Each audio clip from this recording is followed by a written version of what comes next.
Баршаңызға қайырлы күн достар. Бүгін біз духовкада бәліштер дайындаймыз. Ең алдымен бізге қажет заттар сүт, ұн, пюре, сары май, тұз және де ас содасы. Сүтімізге ас содасы мен тұзды саламыз. Кейін оған сары майымызды салып, жақсылап араластырамыз. Алдын ала елеуіштен өткізілген ұнымызды сүтімізге қойып, жақсылап жұмсақ етіп қамыр илейміз. Қамырымызды кішкентай бөліктерге бөлеміз.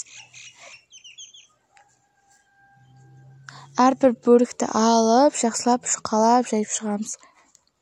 Кейін ортасына пюрені салып, шетін жақсылап түйеміз. Бетіне жұмыртқа жағып, күнжіт сепсеңіздер болады, тімен сепсеңіздер болады. Кейін оны бір 20 минуттай духовкаға салып пісіріп аласыздар. Бұл бәліштер майда қуырылмайды, сол себептен майлы болып жүректі айнытпайды. Және де пеште піскендіктен сондай керемет, өзгеше дәмді болып шығады. Ешқандай да зиянсыз, майда қуырылмағандықтан міндетті түрде дайындап көріңіздер.